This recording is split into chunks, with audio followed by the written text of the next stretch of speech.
Okay, next question over here. I read the statistic that it took about 100 years for the total currency circulating in the American economy to reach $1 trillion. And in 2008 alone, the Federal Reserve printed $1 trillion. So it doubled in 1 year after 100 years. I'm wondering, when that money starts flowing through the economy, will that lead to hyperinflation, Weimar Germany style?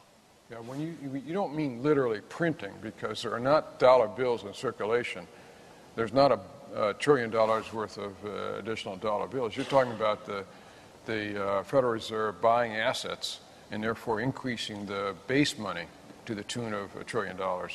And the reason that that isn't affecting the economy is because it's not leaking out to lending and allowing people to purchase more. You don't get the inflationary orientation because the banks are in a defensive mood, just like consumers, and they do not want to give loans. They don't want to make the same mistake that made before, was to give massive loans to people who are not going to be paying it back. But when the economy starts to heal, all that money base is sitting there ready to support a huge expansion in credit. And at that time, you get the risk of very serious inflationary bias. The Federal Reserve, I think, is very well aware of it, and they imagine that they can remove that expansion of the monetary base rapidly enough so you don't get inflation. My guess is you're likely to see some significant inflation in the United States. The dollar will depreciate, and that by itself will cause some inflationary bias. But in addition, the tremendous monetary injections that occurred, not cash in the system, but purchases, but money base on improvements of the bank balance sheets by Federal Reserve action, that's going to have an inflationary bias going forward. So I worry, as you do, that all this concern about deflation is totally irrelevant. The really big problem is inflation going forward. Question over here. Yes, hi. I've got a question about the role ideology has played in this crisis. And you've already mentioned a couple of interesting things like the reluctance to nationalise banks, as well as, I think, the interesting ideological reluctance of Americans to appreciate the benefits of taxation. I wonder what influences ideology had Greenspan and other players on building this crisis, and what influence might ideology have in trying to get out of this crisis, and might some of these ideologies, some of these accepted ideas that tax cuts are self-funding, might these erode because of this crisis? Yeah, I think there's been like a 180-degree turnaround in the U.S. economy. I mean, no one could have predicted that the Congress would have passed and the President would have approved the kinds of spending plans that were done under Bush, the TARP plan that came out under Bush. Who would have ever thought a Republican administration was talking about $700 billion worth of buying troubled assets? What Republican would ever want to have troubled private assets moved over to the private balance sheets? So you had a total reversal. But I also think that I'm not sure what you mean exactly by ideology, but that belief that the markets are going to take care of themselves, that was fundamental to Alan Greenspan's view, obviously. And he was told early on by Federal Reserve officials that the lending standards were deteriorating terribly in the mortgage business, and if he didn't do something, this thing was going to get totally out of control. And he was unwilling to do it to some extent because of his commitment to this idea that the markets are self-regulating, and he saw securitization and the extension of home ownership to a large number of Americans as a highly desirable thing, not something undesirable. The Bush administration, I think, was slow to react too for the same reason. In fact, most Americans probably thought markets worked pretty well, but all of a sudden they have this idea that markets don't work at all, and that's dangerous too. But like I said, I really think that the economy is self-healing, and that if you impose a lot of draconian regulations, the economy will work less efficiently. Let's think about it in terms of home ownership. There's two errors that you make when you give loans. You give loans to people who can't really afford it, in which case you get too much home ownership, or you are too conservative, you don't give loans to people who really ought to be homeowners and get all the benefits from home ownership. Most people thought that the practice of lending, as it was 10 years ago, was leaning too far in the direction of denying Americans who could really benefit from home ownership, denying them access to the credit. So the efficiencies that came from the securitization process and new loan origination that extended home ownership, but too far. But I worry that if you start putting draconian regulations on the mortgage business, you're going to go too far in the other direction. You've got to have some kind of subtle balance. And of course, the ideology can be very interesting here in that the Democratic Latino caucus in Congress was one of the groups pushing hardest for subprime loans because they thought the mortgage market was keeping America's largest minority group, Latinos, out of home ownership and lack of access to the American dream. So that was Democrats in Congress conspiring with Alan Greenspan to expand American home ownership.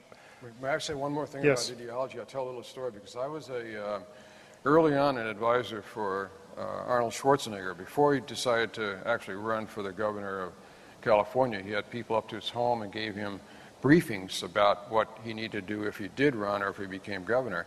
And I told him about the economy. It was in a situation that were very similar to what we are now, with a huge California deficit. And California at that time had a balanced budget requirement, as it does now.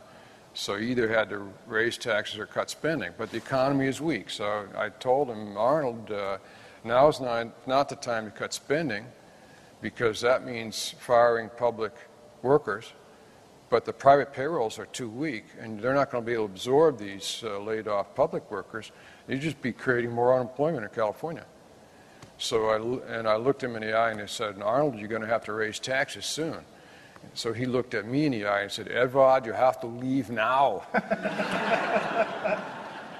But as they were dragging me out the door, I looked at him and I said, I'll be back. So this spring, he invited me back on his Council of Economic Advisors because he had created around him an ideological group who thought that the T word was some kind of dirty word, and he recognized that he should have done the spending cuts and tax increases when the economy was strong, and now California was in yet another one of these crises in which you have a heck of a hard time deciding what you're going to do, and he needed some support for the tax increases that at this time were absolutely essential, unavoidable. So that's an example. Very quickly, do you think states should be allowed to go into deficit? If the law were written in a way, California is going to, rather than going to deficit, what you want to do is build up a rainy day fund, save in advance. So the economy is strong. That's the time to cut the spending, raise the taxes, build up a contingency fund in the event that you have a economic downturn. That serves the same purpose without actually going into the deficit. The problem with deficits is the taxpayers of California have this idea that a bond is a magical way for paying for state services and that it doesn't come out of taxpayers' pockets. So I think it's much better for each one of us to feel the taxes being paid monthly, yearly, and then we can make an evaluation as to whether the services that are being provided by the states and by the federal government are legitimate. But when the money is funded by bonds, we don't have any way to really feel how much spending is going on, and there are consequences. You get too much spending and too much borrowing. Yes, over here. Two questions related to the housing and home building and property markets. I'm from BIA Shrapnel, and we specialise in forecasting in the property and building industry. And I must admit, when I look at not only in Australia but around the world, it's been fairly rare to ever see significant fall in house prices. I mean, you can look at data going back here in Australia for 40 years, and you only see small periods of, a year where you may have seen prices come back 5%, and exceptions such as Perth back 20 years ago by 20%. For prices to have fallen 25-30% as they have in many parts of the US, is the conclusion from that prices in a long-term sense were 30% or more overvalued? Or was it driven totally by the excess of the subprime lending that ultimately led to just such a huge percentage of people into the market who should never have been there? Is that the key thing, and therefore, prices, if we return to a normal situation, one would think prices would drive back fairly quickly? Second question on the building side, because you're suggesting that we might be back to maybe a recovery or at least stop falling in terms of home building at 600,000 starts by the middle of the year. Are you suggesting that the market will be back into balance in terms of demand and supply? So in other words, do we still need to build 1.5 million and therefore effectively at current levels of construction the market will be back to balance by around mid to late this year? Yeah, so with regard to pricing, I think you hit upon the important point, which is the subprime innovations in the subprime market brought in a whole new class of buyers. And the item that had the appreciation wasn't the construction of the building, it was a land value. So you have a limited land value and you increase the potential number of bidders for that because you qualify a whole new class of Americans. And that gives rise to very rapid price appreciation, particularly in the markets that have limited room to expand land. In some of the southern cities like Atlanta, you had the opposite. You had a big expansion of the city rather than the huge appreciation. You built more and didn't have the appreciation. In California, it was mostly appreciation, but some building on the interior. And what's unique, normally, what we've had always before is a volume cycle, not a price cycle in housing, meaning that the volumes of transactions, volumes of sales, volumes of building drop dramatically, but the prices move ever so slowly. And we had that experience in Southern California in the early 1990s. The reason is that the sellers of owner-occupied units are unwilling to mark to market. They are unwilling to accept the reality that their home isn't worth what their neighbor got a year ago. So they might put it on the market, but they're just not going to sell unless they get their price. The result is the price discovery in the housing market is extremely slow. And it takes a long time for the sellers to admit that they're not going to get the price that they want. In the meantime, you get mostly the seller's prices because they're the few transactions that can be consummated because you need a seller willing to do that. So that's a story in Southern California in the early 90s. Ever so sluggish decline in sales prices for about 4 or 5 years. And it wasn't until the end of that period of time that you get a jump up in foreclosures and delinquencies and foreclosures, because Americans who took out those loans felt like they had a moral obligation to service the debt. They had written a contract that said they would service the debt even though the home price was declining, maybe underwater. They still had written a contract that they were going to honor. It was only when they lost their job at the end of this whole thing they said, I just can't do it anymore. This time the cycle has been totally different because of the innovations in the mortgage market have led homeowners to take a kind of investment mentality. They have the contract which allows them at any time to turn the property over to the bank, and if they put nothing down and you have any deterioration in a home price, then all of a sudden they have an incentive to do exactly that. And so this time you've had a huge set of foreclosures early in the process, not late. And then the banks are selling those properties off in the worst possible way. So you have the lawns are dried up, the windows are broken, there's garbage in the kitchen, and then they auction that thing off too. So the banks are getting the absolute lowest price. So when you say home prices have declined by 30 or 40%, that's mostly being driven by these distressed sales. And if those are sold under normal circumstances, you wouldn't have seen that extreme decline. So that's my view about the home price. As far as the construction volume is concerned, you said the normal number is about 1.5 million units. That's not in single-family homes. That's total places to live, including apartments and condos and single-family homes. 1.5 million.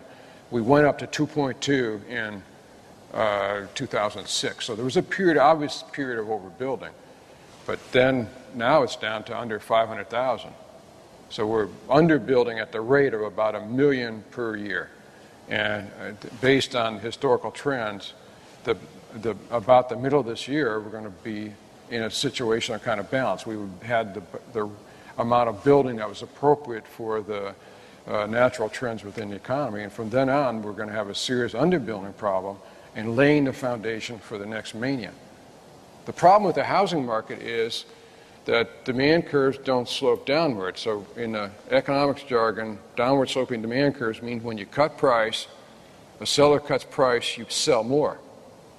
Or the seller raises the price, you sell less. Markets require that kind of function because you have to have a sale, you got to bring in more, you have to compete with the price-wise and bring in more buyers. But when the builders cut price, the home builders cut price, the buyers are thinking, oh, another price cut's going to come. So rather than encouraging more sales, it encourages less because it encourages the waiting. The same thing is true on the upside. When the prices are going up, people are saying, I've got to get in there and buy before it's too late. So the higher prices tend to create more sales rather than less. That's the pathology that creates a terrible overshooting in the market, where you overshoot on the high side, overshoot on the low side.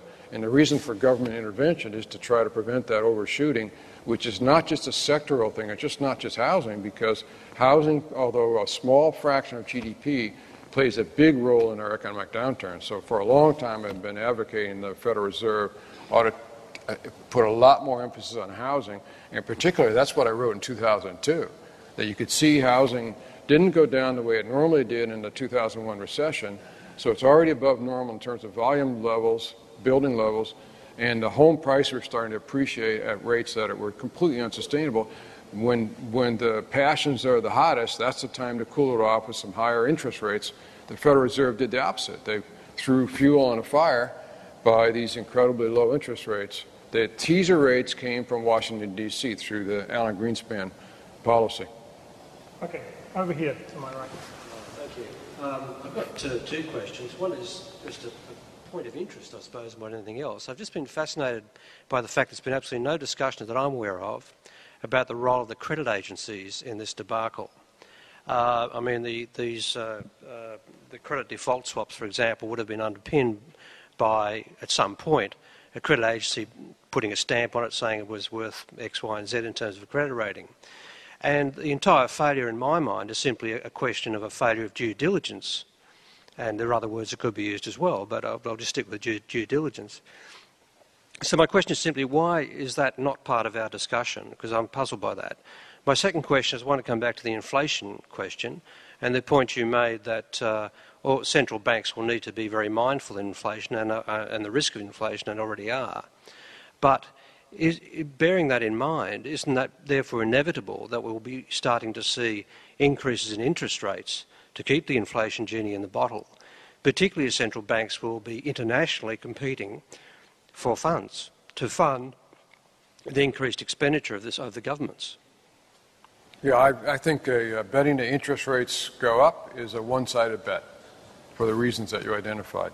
And if you ask me to identify the guilty parties, there's plenty of blame to go around, but the primary guilty parties are Alan Greenspan and the rating agencies, because it was their job together to make sure that this thing never happened. My view is about the rating agencies is that they're using the wrong kind of logic. The traditional logic is two-valued. True, false, yes, no. This is either a AAA rated security or it's not. But there's something called three-valued logic, which is yes, no, and I don't know. For human systems, there's a lot of I don't know. What they should have done for mortgage-backed securities is not to give it a AAA rating, but a AAA-H, meaning hypothetical, that according to their models, this was a AAA rated security, but it had never been tested. The same thing that happens when you build an aircraft. The engineers might do all the modeling and say this plane is going to fly and it's airworthy, but it has to be tested under flight conditions, under normal flight conditions, under rough flight conditions, before it can be certified for carrying passengers. The same thing should be true for the rating agencies. That when you have these complex securities, like mortgage-backed securities or these derivatives, they should not get AAA rating until they're tested under stressful conditions. And I think had they done that, had they been given the AAA-H rating, the pension funds and the Chinese, etc., would not have purchased those items, and you would not have had that market going out of control. They should have had a way of alerting us all to the fact that they didn't know. All they knew is that somebody's model suggested this was a AAA tranche of a highly complex instrument, and they really didn't know it on their own, and they should have alerted us to that. And I think you'll see the rating agencies be a target of Congress going forward, because somebody has to do something about how the rating agencies are paid by the bond issuers or paid by the security issuers rather than the buyers. You want the buyers to pay for the rating rather than the way around, because then there's a clear agency relationship. The rating agency should be the agent of the buyer, but in fact are being paid by the seller, and there's a tendency for them to get business only to the extent that they good ratings for the sellers. You'll see Congress addressing this issue, I'm sure. Okay, I think we have time for 2 more questions. Gentleman to my left. Justin Kingdon from Agility Logistics. My question relates back to when you were talking about exports out of the USA. A client of ours has told us that within this quarter that they've seen with their US-based manufacturing a drop of 40% of orders on their books. Yeah. And that's yet to be realised, obviously, at the beginning of quarter 2. Is China the only answer for when exports pick up again, or do you see other countries where this demand is going to increase for these exports from the United States? Yeah, so looking backward, it's the codependence between China and the United States that drove the whole global economy over a decade. It's U.S. consumers overspending, that overspending facilitated by an undervalued Chinese currency, which allows us to buy products at very low prices, and also the willingness of China to lend to allow Americans to spend beyond their income levels. That seems to me to be over now. Not because of what China is doing, but what's happening inside the United States. Suddenly, American consumers are doing something that is totally unheard of. They're saving. The personal savings rate, which has been 0 for a long time, jumps up to 3.8% in December, and the latest number is 5%. So that's bad news for anybody doing business with China, because China has been highly dependent on the U.S. market as a source of economic growth, and it needs somewhere else to ship that product, and you kind of wonder where it's going to be. Asia needs to have its own internal locomotive, and it doesn't have it right now. It needs the consumers in Asia that would buy the manufacturing products that are originating in Asia, because the U.S. is highly unlikely to return to the role that it had over the last decade. And so that doesn't seem good news for China. It doesn't seem good for the countries that supply China material either. Last one question remaining. Yes. So I'll make this very quick. You mentioned automobiles as the second side of the equation. Would you argue that the 16 million unit production was also a bubble? And if so, was the increase in production, the 16 million units made previously last year, was that a bubble as well? And if so, what should the government do, if anything, to try to increase that, to increase automotive demand?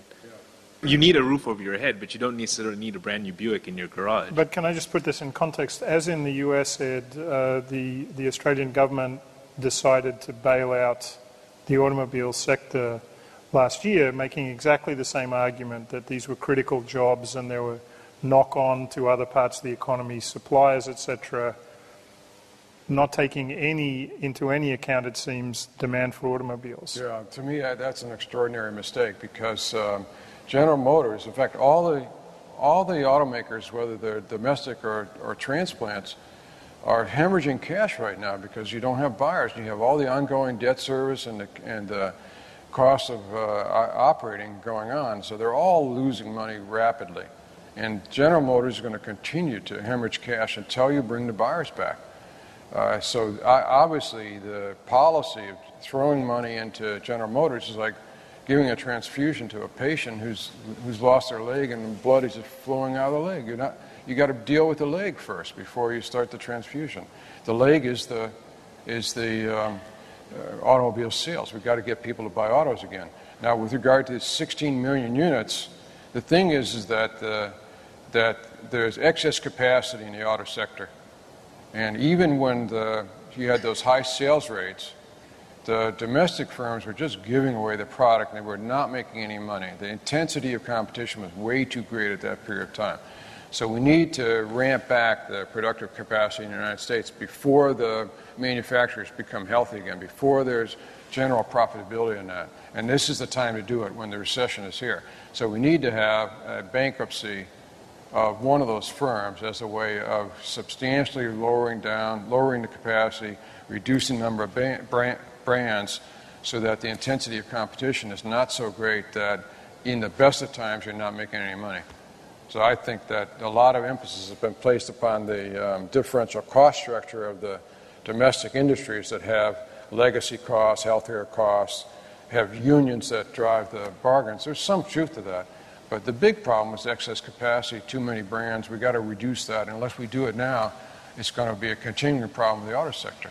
So this whole idea of systemic risk, and the reason that we had to save General Motors, that's the same story about Wall Street. Every one of these firms is saying, if I go down, all my neighbors are going down as well. In the auto sector, I never understood that whatsoever.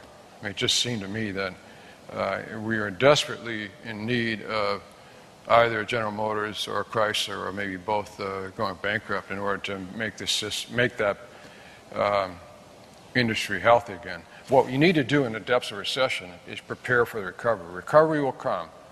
These things are typically V-shaped, meaning that you lose a lot of jobs, and when you're in that first stroke of the V, you just can't think that you'll ever get the second stroke of the V and the thing will improve.